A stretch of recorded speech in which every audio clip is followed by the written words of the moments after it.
Sure. So, hi everyone, and welcome to today's webinar with the theme Inside the SOC, the fastly into enterprise grade cybersecurity. I'm Hamid Ali, heading cybersecurity department at NATS International, and I have the pleasure of hosting this session. Just a brief what NATS is doing, since we are covering digital solutions and cybersecurity, and it's been a while we are in the industry. From last decade or so, we have expanded our operations to global regions, mainly Gulf, UAE, KSA, UK, USA, Canada, and the European country as well. And basically, we are adding few other countries in the list as well in the near time. So, offering different aspect of cybersecurity, from cybersecurity solutions and tools to the services, be it to the cybersecurity posture assessment, managed SOC, VAPT, red teaming, GRC, to name a few. So this was a little bit of introduction from a Nets perspective. Joining me today are the two industry veterans who've been leading from the front lines of cybersecurity. Mr. Mohammad Mad, who is a seasoned IT and cybersecurity leader for over 3 decades of experience across IT management, enterprise architecture, and information security. Currently, he is serving as the Chief Information Security Officer at Faisal Bank, and he brings a wealth of expertise in developing risk mitigation strategies, IT governance frameworks, business continuity plans. So, Mr. Mad has consistently driven innovation and resilience, helping organizations stay secure while enabling business growth. So, a very warm welcome to Mr. Mad, who is basically Thank you very our much. esteemed panelist. So, Thank you. moving to our second panelist, Mr. Amir Siddiqui, who is the Chief Information Security Officer at the Abhi Microfinance Bank, where he has been leading the bank's cybersecurity posture with a strong expertise in IT governance, risk management, and application security. Mr. Amir has played a vital role in safeguarding digital assets and the customer data. He has successfully built a culture of security aligned with global best practices, ensuring resilience and trust in the banking sector. So, thank you both of the panelists for joining. So, let us start off with the main agenda of the webinar. As we all know, today's threat landscape is evolving faster than ever. Attack surfaces are expanding, adversaries are becoming more sophisticated, and enterprises are under constant pressure to detect, respond, and recover faster than before. The Security Operations Center sits right at the heart of this challenge. It's basically the command center that transforms data into defense, alerts into action, and incident into intelligence. So together we'll go inside what SOC is and to explore further what truly makes a modern enterprise grade SOC efficient, scalable, and intelligent.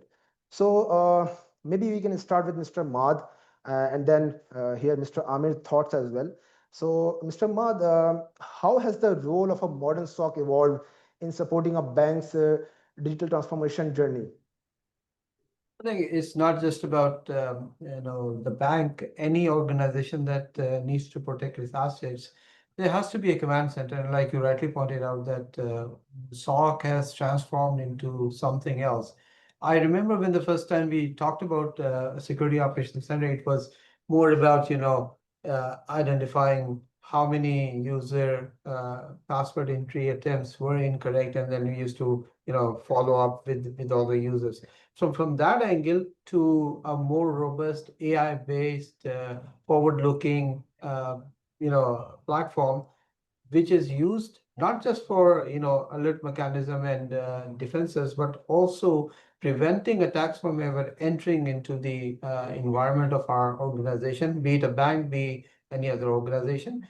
That's the role of SOC. This is how it has evolved from a pure manual, mechanical organization into a highly automated, integrated, and digital with an AI support. That is the real SOC today. And I think banks are particularly, more in tune to use SOC because, first of all, it's a regulatory requirement. But in my own personal opinion, any cybersecurity framework, when applied to any organization, is incomplete without a SOC, because I need to know exactly what's going on into my entire infrastructure, entire organization, who's doing what, and what's happening, what's unusual, and if these unusual things are available for investigation, what exactly to expect. So my job is not to make sure that, I find a particular attacker, find a particular IOC.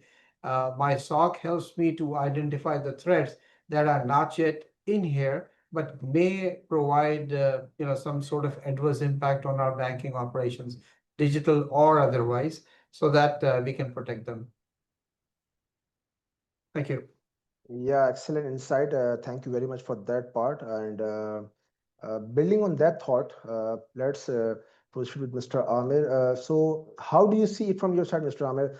How has the threat landscape influenced the way SOCs are structured today?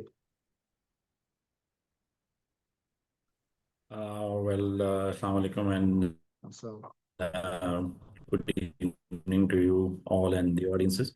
Definitely in these times, we are seeing that since adversaries and attackers, they have adopted the new ways of attacking, especially taking the benefits of AI as a technology.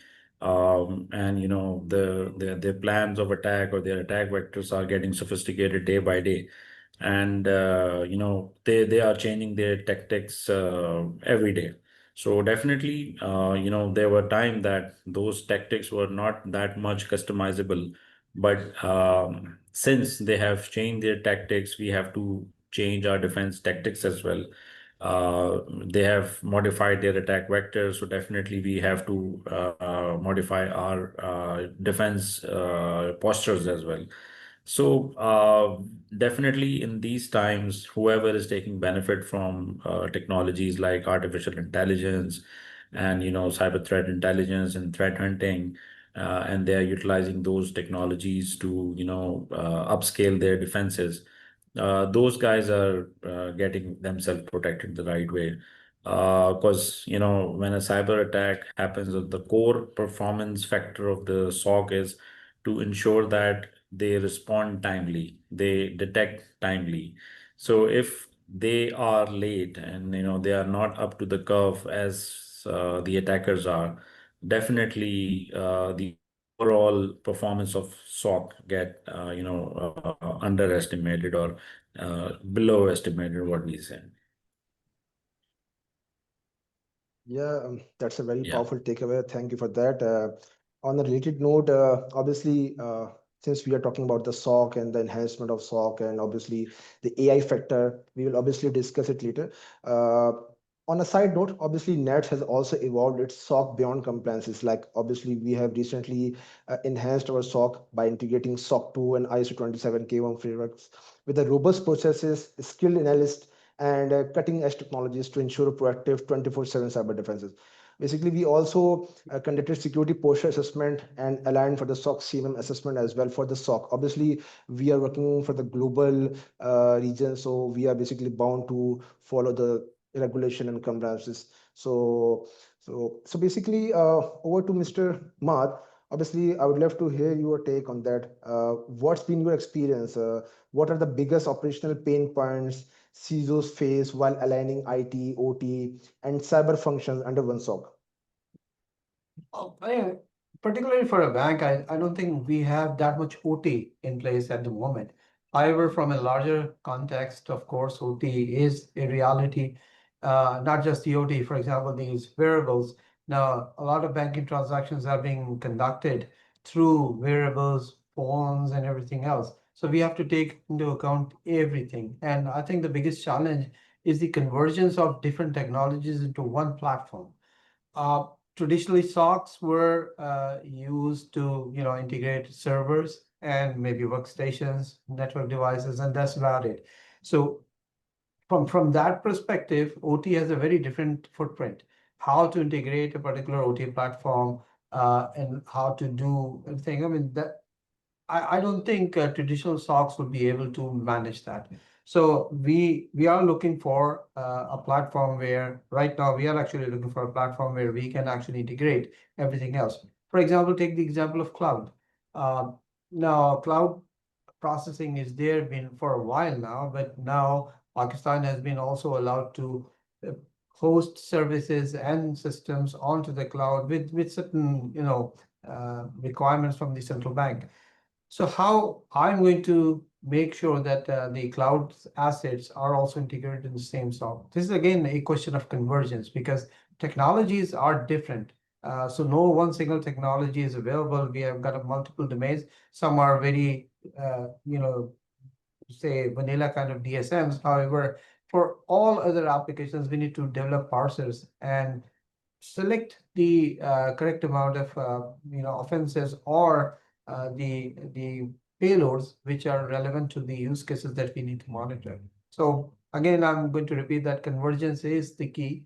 And if somebody is able to do a convergence of all the particular platforms they operate, then SOC would be functional. Otherwise, it will be just itsy bitsy kind of information that's going to come. Yeah, absolutely rightly said. That basically highlights a key aspect of modern SOC operations these days. So Yeah. thank you for that. Mr. Amir, just basically a question at your side. Obviously, we will be taking questions from the participants as well.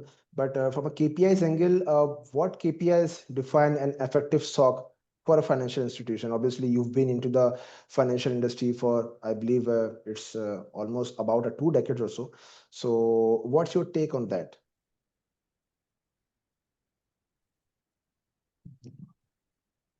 Mr. Amir, please. I can respond on Amir's behalf. Actually, now the single most important KPI is time to detect and time to respond.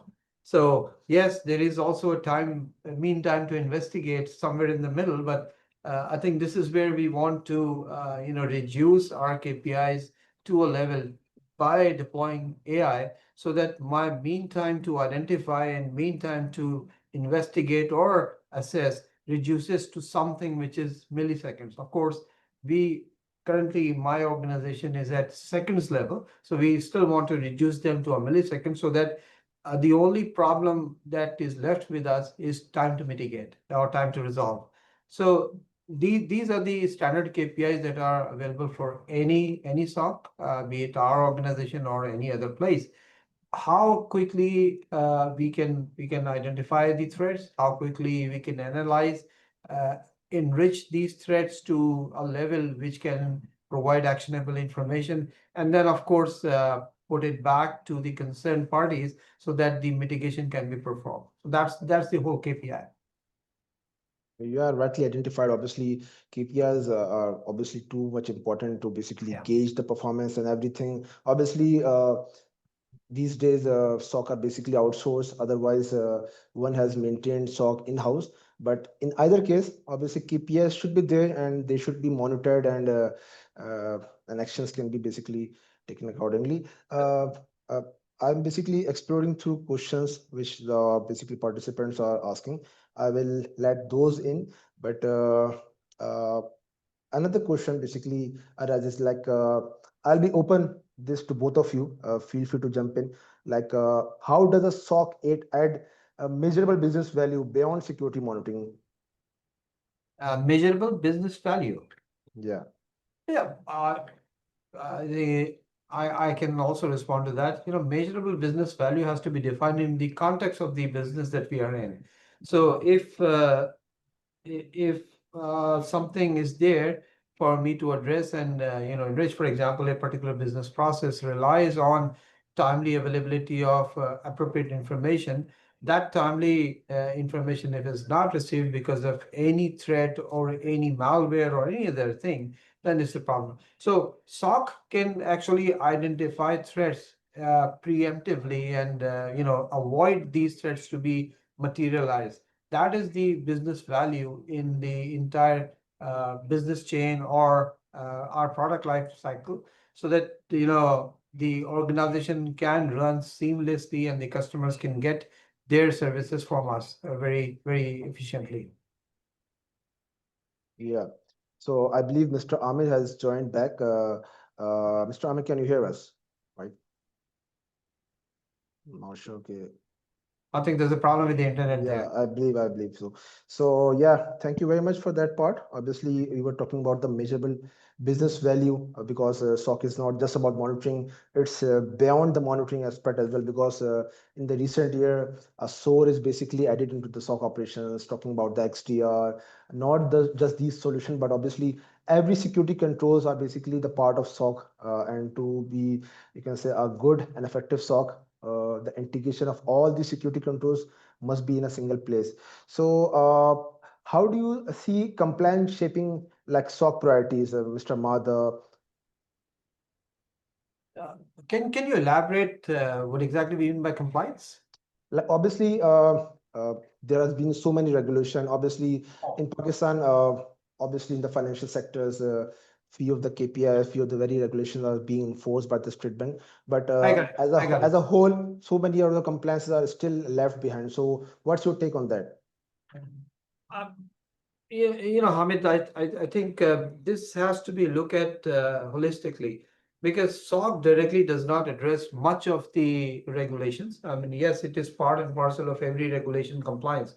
However, what happens is that the primary focus is, as far as regulations are concerned, to deploy the required controls in the environment, and then SOC can monitor those controls. So monitoring of my control and the control's behavior is also a mandatory requirement of the regulations. However, the first part is to deploy those controls. So if the controls are not there, SOC is not going to do anything. So for example, if I've deployed a firewall and the firewall is performing very well or not performing at all, there's no point in monitoring it because there's no firewall per se. So if the firewall is there, it is properly configured as per the business needs and the threat profiling, and of course SOC can add value and provide the necessary compliance that the control is performing as expected. So the SOC's responsibility, or I would say, uh, you know, presence would ensure that any control that has been deployed as part of the regulatory compliance has to be there. Uh, uh, any control that has been deployed as part of the regulatory compliance is being monitored correctly all the time by the SOC. So this is what is the value addition of a SOC in terms of regulatory compliance. Yeah, thank you very much for that elaborative part. Obviously, you're right on that part. We are struggling to see compliances being followed at obviously the third-party stock providers. Obviously, NETS has recently conducted a detailed assessment and compliance basically driven SOC 2 initiative and the ISO 27K1.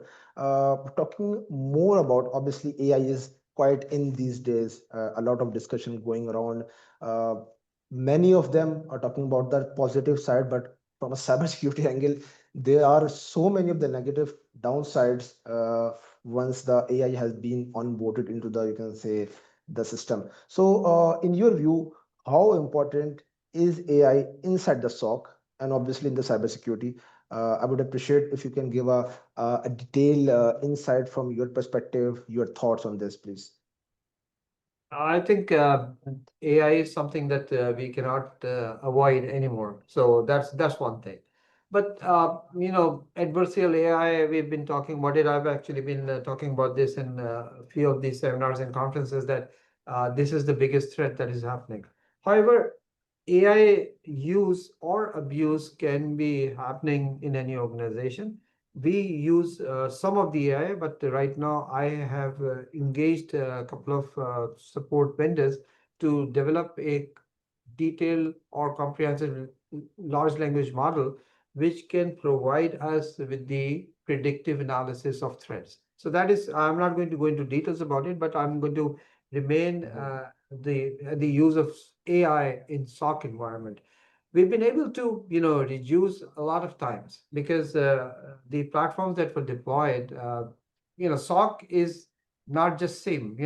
There is a Yeah, misconception about this, that absolutely. if I deploy a particular SIEM, whether it's IBM or Logarithm or Splunk or anything, that doesn't mean that this is a SOC. SOC is a whole set of products or set of protocols, set of procedures which enables security monitoring and actions to be taken on any kind of untoward events.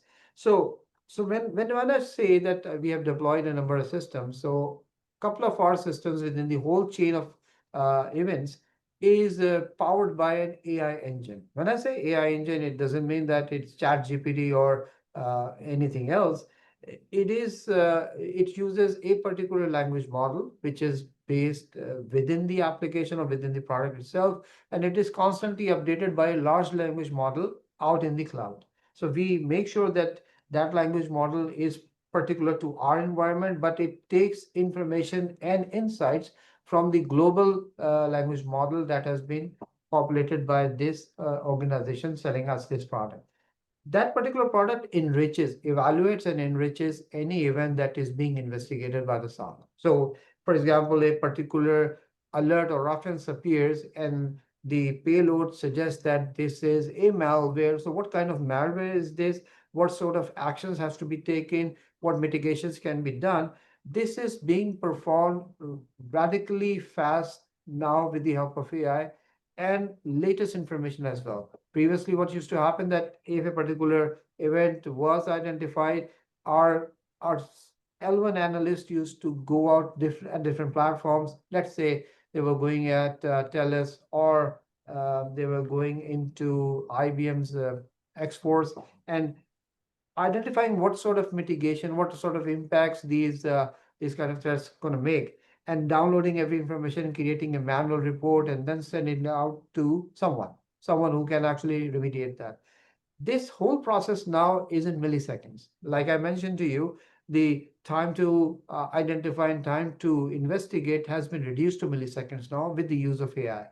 And that's the correct use of AI, having your own language model deployed on the platforms that you use, tailored to that particular environment, with an access to a global large language model, which can supply pertinent data to the language model in your organization. That's how AI is going to blend in as far as the SOC is concerned. Now, predictive analysis is something that we are working on. We would be able to, inshallah, develop this particular model by the end of the year, and then a proper POC or proof of concept will be performed in the first quarter of 2026.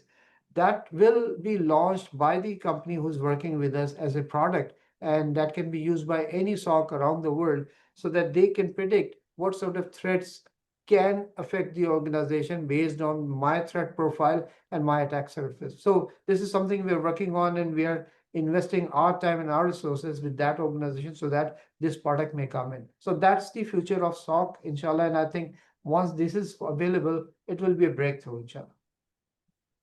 Yeah, thank you very much for the detailed and excellent insights. Obviously, you've got a career of, mashallah, over 3 decades. That is quite a lot. So, obviously, just adding a bit more, obviously, we are getting different questions from the participants as well, like Bilal Afzal, Dishan, Alisha. There's so many. Obviously, we talked about the AI just now. So, Mr. Mat, adding more to it, could you please answer a question like, how would AI replace completely SOC tier one jobs in the market? A question from the participant is that, can AI basically replace SOC tier one jobs completely, or there might be some human dependencies left behind?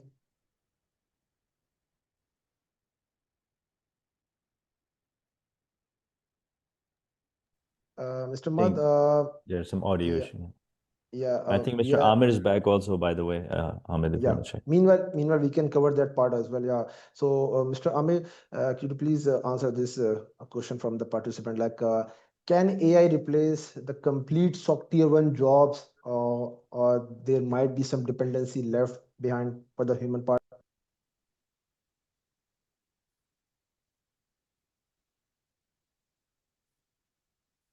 Sorry to interrupt. We cannot hear. Yeah, Mr. Amir, can't you? there's some mic issues, man.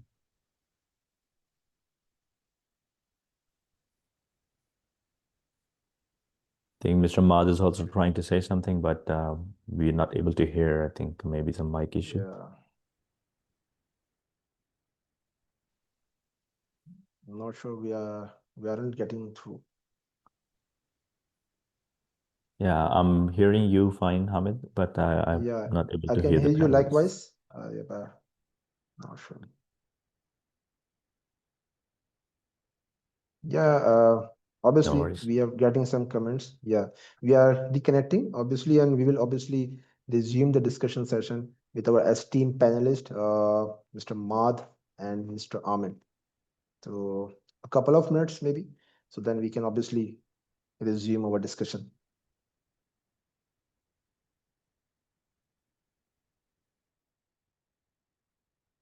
I think, Hamid, there's another question from a panel from one of our audience members regarding the replacement of the tools. So, what tools Yeah, are yeah, critical? Maybe you can take that question directly then. Yeah, yeah, yeah, can you hear me now?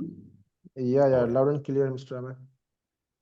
yeah, I think that is some issues with the technology. No issues. Yeah, If, that's a part. if the same, yeah, internet technology, everything, they create while these Yeah, sessions. yeah, no issues with Well, that. Yeah. answering that question about the AI and the role of the level one analyst and all that. See, first we have to understand basically AI is a technology, and it cannot replace any role. Yes, it can evolve someone's role. Like as now, what level one team is doing, it will be automated or can be helped with the AI. So previously, if like a team of 10 analysts was required, so now I can use that 10 analysts and with the help of AI, I can shorten their work, right?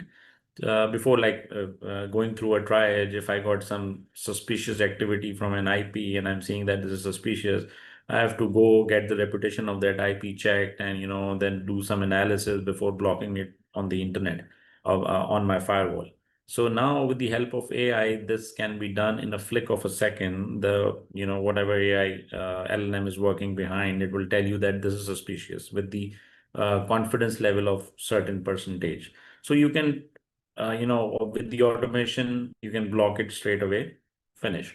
So now with the help of AI, you're fastening your work. You are reducing the laborious work that you level one was doing previously, and definitely you were wasting your time over unwanted, the thing that we use at alert fatigue.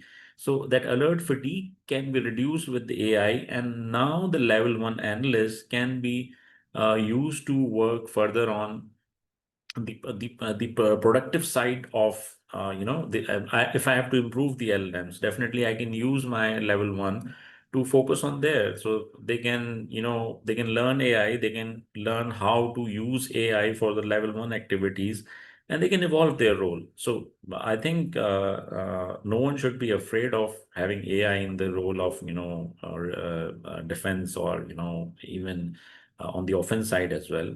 It is a technology, and technology as a tool is used to reduce your work and improve your efficiency. So that's it. Yeah, thank you very much for that part. We'll be discussing AI role for the SOC perspective as well. Obviously, we did some webinars in the past to discuss the AI role in generic from a cybersecurity aspect. But since we are focused toward the SOC, so let us basically deep dive more about the SOC. We have a question from Zishan, like, can XDR, MDR be a replacement of SIEM SOC?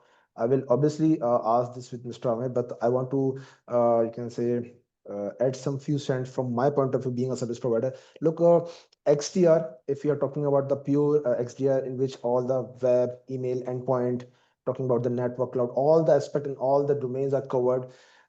Despite all of those, there are few of the downside. Obviously, the XDR gives you the response element.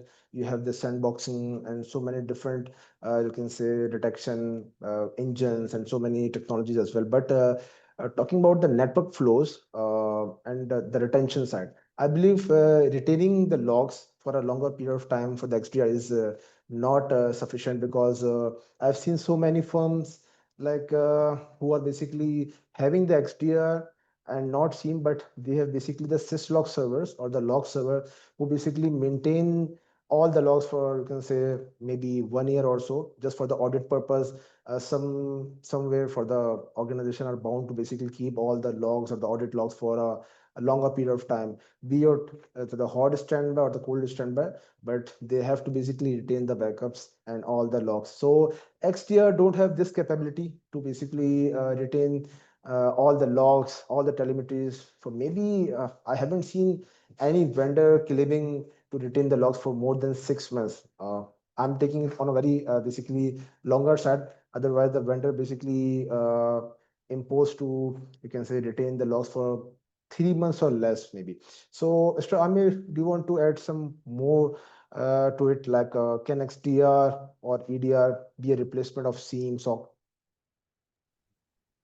Well, to understand that which one can replace what, we have to understand the technology. The technology, the way SIEM works, is totally different from how XDR works. XDR are working on the basis of telemetries and on the basis of the signatures. Well, when you talk about SIEM, it's a pure uh, event analysis on the base of certain rules, which can, trigger on certain data sets. So now the way the SIEM technology is working is different from how an XDR should work. Yes, we can say that there is some sort of correlation between SOAR and an XDR, just because on the response side, SOAR is also responding, XDR is also responding. So we can say that yes, with the SOAR and XDR, there is a correlation of a response, but that response, we can use either SOAR to respond the way XDR does, and can use the telemetry analysis from the XDR, or we can say we can do the orchestration on SOAR from the SIEM alerts and SIEM triages, and we can use XDR to respond. So if you have both, you can use the best in the response time. You can calculate the response time, who's responding efficiently, and you can use either of them. But yes, the board technology, they can be combined into a single one, but the way SIEM works and the way XDR works is totally different, and they will remain different. Yeah, absolutely. Thank you for that. Uh, if you allow just one or two questions, maybe from the participants, because we are getting so many questions and queries from the chat panel. So, if either of you can Sure. basically comment on that, like, do you think organizations should build in-house SOCs or rely on MSSPs? What are the deciding factor? Abdullah Darshid asked this question. Um, Based on my experience, it has to be a hybrid of both. It cannot be one or the other because a fully insourced SOC has its own problems and issues, and fully outsourced SOC has the same thing. So we need to find the best mix. How much of it should be insourced, how much should be outsourced, and then we can actually rely on the mix model to deliver the best value out of it. Well, I also like to agree with Mahbhai that an hybrid model is the best preference, that you can have your own resources to an oversight on the MSSP, how they're working, what they're producing, and definitely uh, you can use your governance team to measure the KPIs from the both side, and the hybrid model is more success than using either one. Yeah, absolutely. So, Mr. Amir, with growing complexities and obviously, how can CISOs prevent SOC fatigue among analysts? Definitely, SOC fatigue is something that if you have built your rules very, with a risk-based approach, and you are constantly looking at your false positives and, your true negatives. So, that will help you to improve your rules day by day, learn from them. You can learn from your incidents, and you can apply the changes in your rules from where the alerts are coming. So if you have that dynamic approach within your security operations, definitely that will help you to take down that alert fatigue level from your level one analyst. And I must say that that has to be taken benefit from the AI as well. If we have AI with us, so we can use that AI model and build LLMs to help us to identify us where we need to improve in our rule sets, so we can produce better or good alerts, I must say. Now, I think Amir is very correct in saying this. Not every event, not every offense is really an incident. So we need to, tailor whatever is being monitored, tailor what is being reported or advised to the other ones so that this fatigue can be managed. Otherwise, it's a never-ending story. If everything is important, nothing is important. So, I mean, that kind of psyche is going to be built in. You're absolutely right. So, Mr. Mad, coming back to you, obviously you have been adding some valuable insights into this webinar. A different aspect I would like to basically ask, obviously we will be taking some few of the questions more, like how valuable are partnerships with a global SOC provider? How do you see this basically? Global SOC provider would mean exactly what? Like global SOC providers, it can basically enlist some global OEMs talking about the CrowdStrike, like Oh, Kaspersky. okay. I Yeah, understand. I understand. Thank you. Like I mentioned about the model of SOC being hybrid, same because we can't have the intelligence or the experience that international or global players have. To be very honest, I mean, no matter how much money we spend, how much resources we can onboard, there is always something which provides us, a cutting edge when we talk about different geographies, different situations, different environments, and different technologies. Pakistan banking institutions have very varied array of systems, very varied array of technologies. But again, by and large, most of them are using more or less the same platforms. So how other organizations are managing it and what sort of threats there are, what sort of concerns they have, these kind of knowledge and information are with the global players, global organizations. So I would really love to, interact with them as much as I can, whether contractually or non-contractually. But this information has to come in, and it will add value to the our scheme of things, and we can tailor our operations to suit what exactly needs to be done and how quickly or how robustly we can manage the threats that are appearing in our stock. So these are very helpful. yeah, you're right on that part. We have a question from Ibrahim Imran. Like, what is the future of SOC in Pakistan? Is it going to scale higher, or is it going to stay same? Any, Higher. if any, yeah, yeah, please. Same here, same here. Because as we speak, a lot of freelancers are also producing this effective SOC, portfolios on the freelancing platforms as well, and definitely looking at the expansion on the our neighboring countries like Gulf, especially where a lot of MSSP based models being sold out. Definitely, to run those MSSPs, we need SOC analysts other than the organizations as well. So definitely, it's a booming model, and it will boom. And if we evolve with the changing requirements of the world. So if we are into typical school-based role models, so definitely we will have to struggle. And I would like to educate this to your audiences as well, that try to learn how modern SOCs are working in the world, and try to learn the technologies, try to learn the models, and SOC is not basically a tool set working together. It's a basically skill set working together with the tools. So if you have good tools, doesn't matter if you don't have good skills. So yeah, a good future. Yeah, rightly I said. would like to just add one thing. Yeah, please. While everything is being said and explained, uh, I mean, reality has to be put in there. Don't expect this to be a sci-fi movie from Hollywood, because those platforms that are being shown and how cybersecurity is explained in movies is entirely different from a real life Yeah, scenario. So I would encourage people who are young as aspirants and students to visit these organizations, look at the SOCs, whether at the vendor side or an organization, so they can have a real life view exactly what SOC is all about, what sort of problems they encounter, and what sort of pressures there are. So, I mean, stay away. I mean, do enjoy movies, but don't believe that everything else is real there.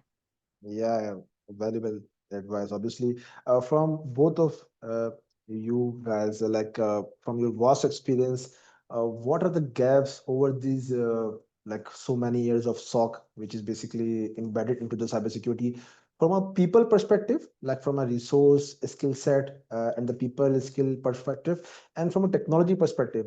If anyone of you can basically add this thing, what are the gaps you have observed so far and how you basically want to improve those.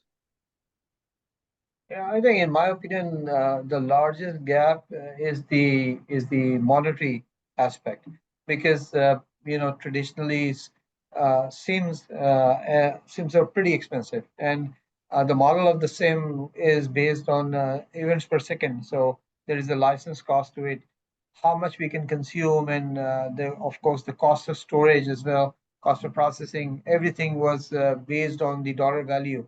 So that was one of the challenges. But I believe over the years, this has been rationalized a lot, and we have also understood what to monitor and what not to monitor. Second biggest problem that I've encountered is the skill. It's not just finding skills, but retaining them, because and again, there is a dollar tag attached to that. When someone, and now one on which we have spent a lot of efforts, a lot of trainings and all, and we empower them to become someone, they go out, and I've got no problems with that. They should go out because this is how it's done.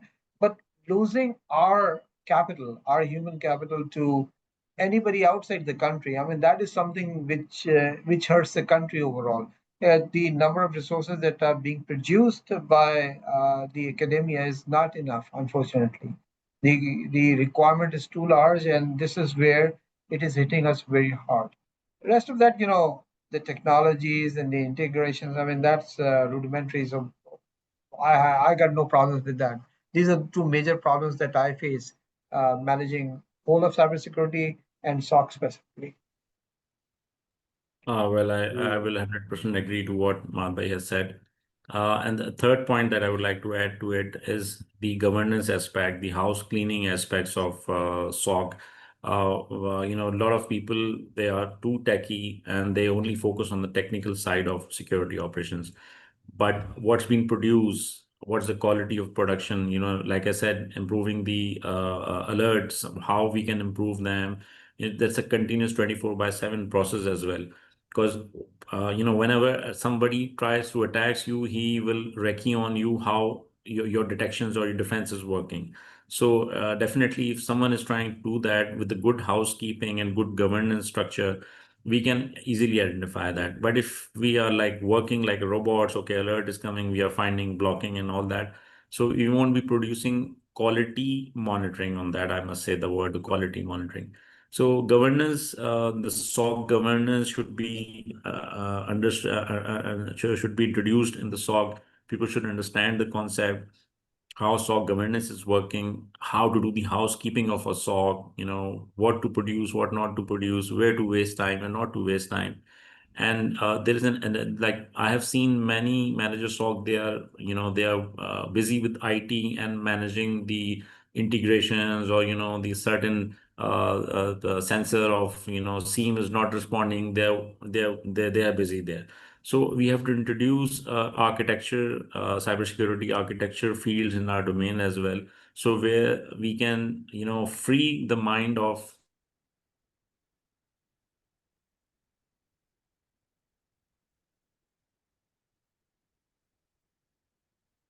Yeah, I believe we are having I some think interruptions there from is our some side. problem with the internet. There is some problem Yeah, with the internet. yeah, yeah. As Mr. I Amit, think can you? Amir has actually pointed out something very great, and I just like to add just one sentence. It's my personal belief that cybersecurity is just common sense. So Mm. don't try to invent things. There are so Exactly. many easier ways to understand issues, problems. So, we don't have to really, go the long way. If it makes common sense, then that's perhaps most of the times right. 100%, absolutely right.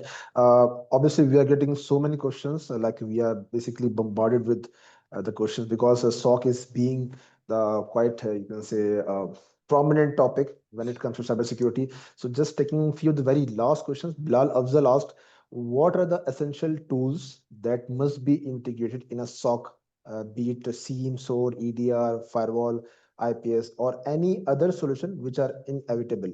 Mr. Amir or Mr. Ahmad, if any one of you can basically answer this. Everything. Yeah, Yes. same.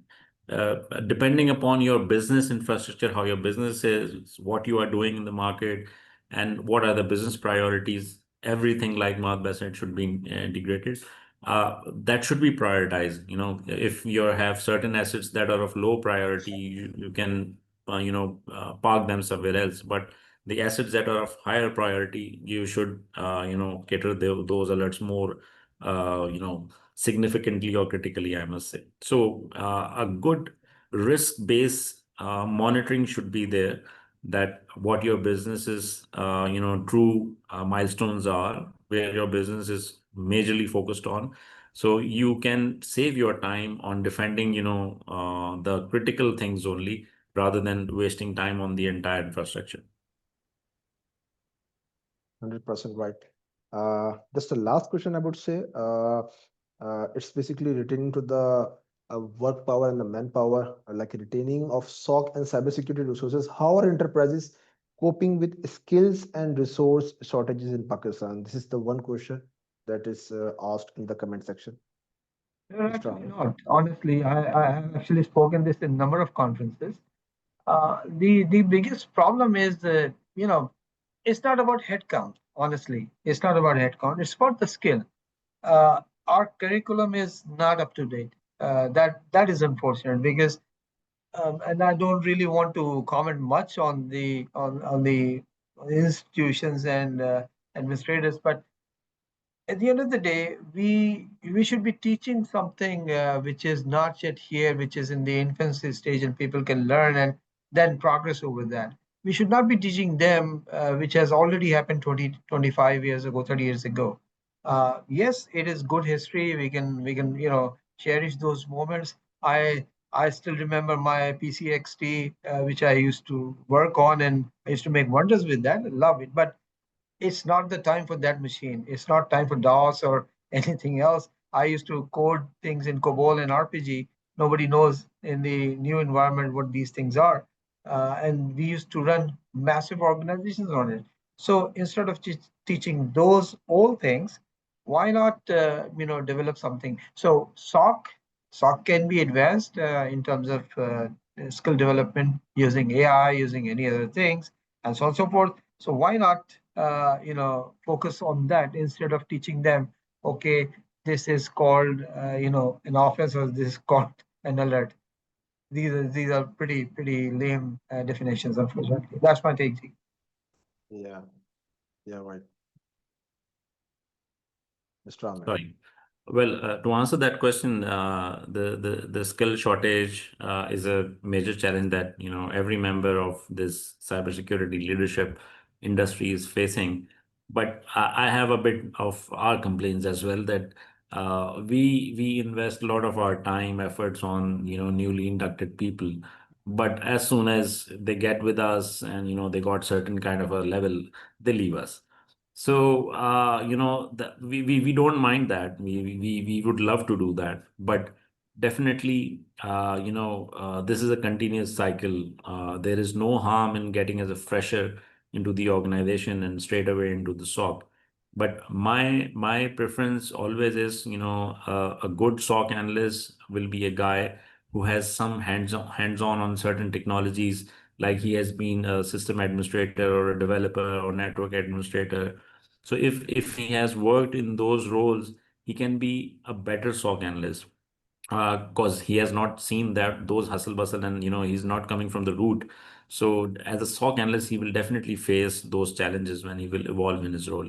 So that skill shortage will always be there until unless, like Madhbhai said, the institutions can come up and they can introduce the practical professional lessons in their curriculum. So definitely that skill set will definitely reduce, but that from level only. Yeah, perfectly summed up this basically the entire discussion from the retention and the you can say the manpower thing. So we still have so many unanswered questions, and as our basically host just commented on the comment section, that you guys can basically drop a message or drop an email or any comment on the website as well, whatever query you have, because we are unable to cover all those because we still have so many unanswered questions. Obviously, it's a quite interesting topic from a cybersecurity perspective. But nevertheless, thank you very much, Mr. Maad and Mr. Amir, for those incredible insights. What is clear from today's discussion is that a world-class SOC is not just about technology. It's basically about strategy, the synergy between people, processes, and platforms. And obviously, as we move forward, the SOC will continue to be the beating heart of cybersecurity, fueled by automation, empowered by analytics, guided by the human expertise. But these things will obviously go on. So once again, on behalf of Nets International, I would like to thank our esteemed panelists, Mr. Maad and Mr. Amir Siddiqui, and all the Thank you. participants who basically joined this session. Obviously, we will be having more of these sort of webinars in upcoming weeks. So just to basically sum up, stay vigilant, stay secure, and we'll see you in the next session. Thank you and goodbye. Thank you. Thank you very much. Thank you. That's clear. Thank you, Thank you. Ahmed. Thank you, Nets. Thank you.